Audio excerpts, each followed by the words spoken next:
안녕하세요. 이번 영상은 테넷을 이해하신 분만 보시길 바랍니다.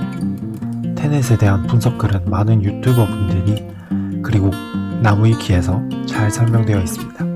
단지 저는 이 영화에 나오지 않은 영화 이후의 이야기를 다뤄볼까 합니다. 일단 저는 영화상의 테넷이 메비우스의 띠의 반쪽뿐이라고 생각을 합니다. 즉, 이 영화는 절반밖에 보여주지 않은 영화라는 거죠. 많은 분들이 불친절한 영화이다, 논란이 자기 자랑하려고 만든 영화이다. 예, 맞습니다. 하지만 이 영화를 진정으로 음미하려면 영화 속 스토리만 이해해서는 안 되죠. 영화 이후의 이야기를 모두 알아야 진정 테넷을 보았다고 저는 생각합니다. 물론 영화 이후의 이야기이기에 제 상상력이 90%이고 10%의 팩트로 접근을 하지만 분명 저는 놀란 감독이 저와 매우 비슷한 생각을 한다고 생각을 합니다. 10%의 팩트부터 말씀드리죠. 영화상에서 맨 마지막 임무를 수행하고 닐은 주인공에게 자신으로부터는 몇 년 전, 주인공은 지금으로부터 몇 년 후 주인공이 닐을 테넷 요원으로 채용하게 된다고 말하죠. 즉, 영화상의 시간에서 몇 년 후에 주인공은 닐을 테넷 요원으로 채용을 하고 같이 일을 하다가 다른 요원들과 닐은 몇 년 동안의 인버전을 통해 영화상의 시간대로 온 후 영화 속 사건이 진행되는 거죠. 이게 10%의 팩트입니다. 하지만 90%의 제 상상력과 추리를 더해보죠. 영화 속 사건 후 그 몇 년 동안 주인공은 미래의 공격을 막기 위해 계속된 첩보 활동을 할 것입니다. 그리고 자신이 처음 테넷을 접했던 것처럼 테스트를 통과한 닐을 채용하게 될 겁니다. 테넷은 단순한 첩보 조직이 아니기 때문에 정말 믿을 만한 사람들을 뽑아야 할 것입니다.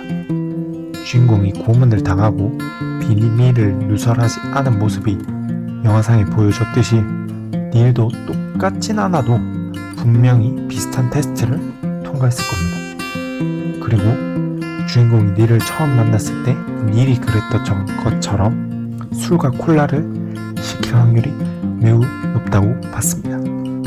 이건 이후에 말씀드리죠. 그리고 테넷 조직에서 많은 사건들을 함께 해결해 나가고 닐에게 몰래 많은 도움도 주었을 겁니다.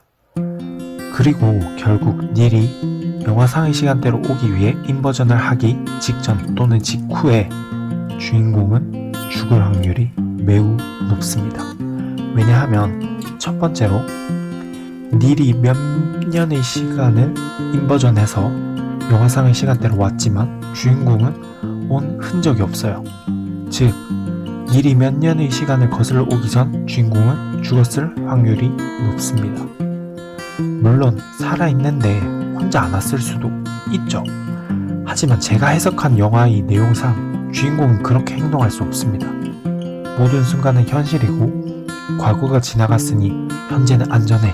이런 말은 영화상에서 우리에겐 이해가 될지 몰라도 영화 속 인물에겐 적용이 되지 않습니다. 우리야 영화의 결론적인 모습을 봤기에 그렇게 행동해도 되겠다 싶지만 주인공 또는 인물들에겐 결과를 모르고 오직 과정만 알기 때문에 인버전을 해야 하는 거죠. 하지만 여기에는 많은 반박이 있을 거라 생각합니다. 하지만 제가 해석한 주인공은 살아있으면 무조건 인버전을 해야 합니다. 두 번째로, 타의적으로 살해를 당했다 또는 병으로 죽었다면 주인공이 캣을 몰래 구한 것처럼 영화 맨 마지막에 닐이 떠나는 장면에서 야, 너 담배 피지 마. 맨날 몇 시에 조심해. 라고는 충분히 말할 수 있었어요. 하지만 말을 안 했죠. 즉, 불의 사고로 또는 타의에 의해 죽지는 않았을 겁니다. 그럼 마지막 세 번째, 자의에 의한 죽음이기에 닐은 영화상의 맨 마지막에 그 어떠한 말도 주인공에 말하지 않은 거죠. 즉, 몇 년 후에 마지막 임무 또는 인버전 직전 직후의 임무에 주인공은 닐과 과거에 했던 말을 똑같이 대화를 했을 겁니다. 단지 말하는 이와 듣는 이가 반대로 됐을 뿐이죠. 일어난 일은 일어난다. 닐에게 우리 우정은 이제 시작일 뿐이고, 그리고 자신에겐 몇 년 전, 닐에게는 몇 년 후에 우리는 만나게 될 것입니다 라고 말하고 주인공은 떠날 겁니다. 아마도 주인공은 닐을 위해 대신 희생했을 가능성이 매우 높죠. 그렇게 닐은 몇 년을 인버전한 후 영화상의 시간대에 그 이야기가 진행되는 거죠. 주인공은 닐에게 들었던 말을 닐에게 해주고, 닐은 주인공에게 들었던 말을 주인공에게 한 것입니다.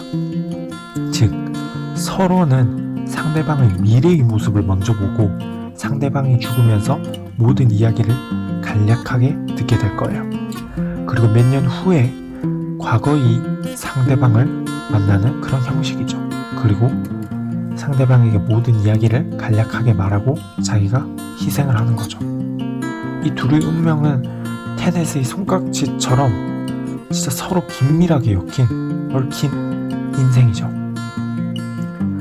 그리고 더하자면 아마 닐이 가지고 있었던 주황색 고리는 닐이 죽은 후 주인공이 추모의 의미로 들고 다녔을 확률이 매우 높습니다. 그리고 영화상에 나오지 않은 몇 년 후에 주인공이 죽게 될 것이고, 또다시 주인공을 추모하는 의미에서 닐이 다시 고리를 들고 다녔을 거죠.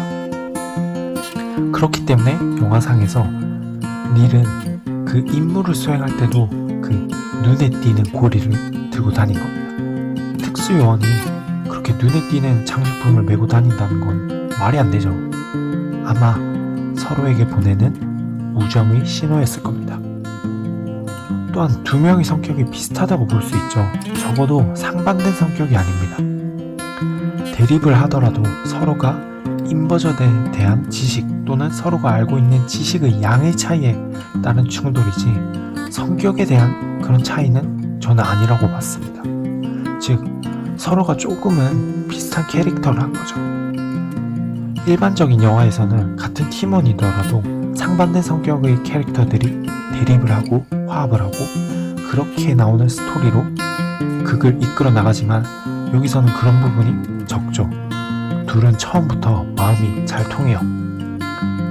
많은 분들이 주인공이 매력이 부족하다고 느끼셨을 거예요. 그 이유 중 하나는 닐과 주인공 두 캐릭터가 비슷한 성격을 가지고 있어서 주인공이 매력 발산을 할 수가 없는 거죠. 하지만 이 부분이 매우 중요합니다. 예를 들어 닐이 처음 주인공을 봤을 때 약간 능글하게 음료도 시키고 대화도 이끌어 나가죠. 근데 주인공도 약간 비슷한 성격이죠. 캣에게 다가가는 대화를 하는 모습을 보면 거짓말도 잘하고 진화력도 좋고, 그렇기에 몇 년 후에 미래에 닐을 본 주인공도 능청스럽게 음료를 권할 겁니다. 서로가 반대되는 역할을 하게 되는 거죠. 모든 일을 겪은 주인공과 테넷에 대해 처음 알게 되는 닐, 영화상의 내용과 정반대의 이야기가 똑같이 벌어지는 겁니다. 즉, 서로가 서로의 역할을 소화할 수 있어야 하기 때문에 두 캐릭터의 성격이 비슷하고, 그렇기에 캐릭터의 호감도가 둘 다 조금씩 덜해진다는 거죠. 그나마 닐은 영화상에서 좀 더 매력적이게 보일 수가 있죠. 많은 것을 알고 있고 마지막에 여운을 남기는 엔딩도 있으니까요. 아마 영화 이후의 이야기를 본다면 주인공이 닐보다 좀 더 매력적일 거라고 저는 생각을 합니다. 분명 저희 상상력을 더했기에 많은 부분이 틀렸을지도 모릅니다. 하지만 한 번쯤 닐은 어떤 인생을 살았을지, 어떤 타임라인을 그려왔을지 한번 생각을 해보시고 주인공도 앞으로 어떤 삶을 살아갈지 생각해 보셔야만 이 영화를 진정으로 느끼셨다고 생각합니다. 제가 놀란 감독을 좋아하는 이유 중 하나는 여운이 있는 엔딩 때문입니다. 인셉션과 인터스텔라, 등 끝에 1% 이상을 남겨두죠. 이번 테넷은 놀란 감독의 작품 중 이후의 이야기가 매우 많고 흥미롭다고 생각을 합니다. 다시 한번 제가 개인적으로 해석한 내용이라는 점 다시 한번 말씀드리고, 테넷에 대한 진정한 의미는 저는 주인공과 닐의 인생 그 자체라고 생각합니다. 감사합니다.